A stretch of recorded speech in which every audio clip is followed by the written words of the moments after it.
क्या आपने कभी ऐसा मंदिर देखा है जो एक द्वीप पर बसा हो, जिसका आकार ओम यानी ओंकार जैसा हो और जहां भगवान शिव स्वयं ओंकार रूप में प्रकट हुए हो? जी हाँ, हम बात कर रहे हैं ओंकारेश्वर ज्योतिर्लिंग की, जहां आस्था, अध्यात्म और अद्भुत रहस्य एक साथ मिलते हैं। ओंकारेश्वर ज्योतिर्लिंग मध्य प्रदेश के खंडवा जिले में स्थित है। ये मंदिर नर्मदा नदी के बीचों बीच बने एक छोटे से मनहाता द्वीप पर स्थित है, जिसका आकार रूप से देखने पर ओम यानी ओंकार जैसा प्रतीत होता है।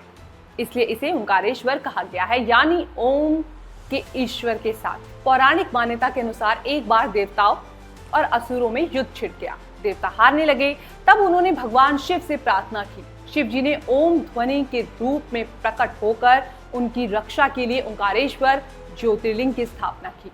एक दूसरी कथा के अनुसार राजा मनहाता, जो भगवान श्री राम के पूर्वज थे, उन्होंने यहाँ घोर तप किया और भगवान शिव को प्रसन्न किया।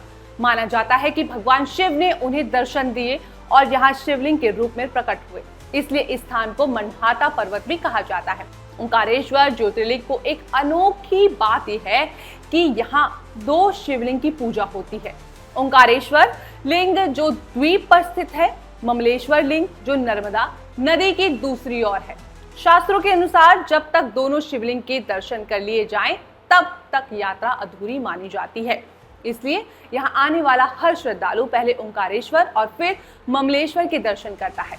यहाँ जो नदी है यानी नर्मदा नदी को माँ का दर्जा दिया गया है। माना जाता है कि माँ नर्मदा के तट पर बसने से पापों का क्षय होता है, शिव की कृपा प्राप्त होती है। नर्मदा के किनारे बैठकर ओम नमः शिवाय का जाप एक विशेष आध्यात्मिक ऊर्जा देता है।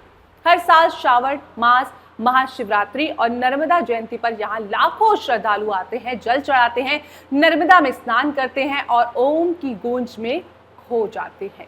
ओंकारेश्वर मंदिर नगर शैली की अद्भुत वास्तुकला में बना हुआ है। यहाँ का शिखर, नकाशी का स्तंभ और शांत वातावरण भक्ति और ध्यान का अनुभव कराता है। अब जानिए, अगर आप कभी मंदिर जाएं तो कैसे जाएं। मंदिर तक पहुंचने के लिए दोस्तों 2 रास्ते हैं, एक नर्मदा नदी के पुल से और दूसरा नाव के जरिए। नाव से मंदिर तक जाना एक खास आध्यात्मिक अनुभव देता है। ये मंदिर 12 ज्योतिर्लिंगों में प्रमुख स्थान रखता है और कहा जाता है कि जो व्यक्ति यहाँ सच्चे मन से शिव का स्मरण करता है, उसे मोक्ष की प्राप्ति होती है। ओंकारेश्वर सिर्फ एक मंदिर नहीं, यह ओम के रूप में शिव की शक्ति का प्रतीक है। यहाँ की हवा, यहाँ की नर्मदा और शिव का ओंकार हर भक्त के हृदय को छू लेता है। क्या आप भी कभी ओंकारेश्वर गए हैं या जाने की योजना बना रहे हैं? हमें कमेंट में जरूर बताइए। वीडियो अच्छा लगा हो तो लाइक, शेयर और सब्सक्राइब करना ना भूलें। हम मिलेंगे अगले एपिसोड में एक और ज्योतिर्लिंग की यात्रा के साथ। हर हर महादेव।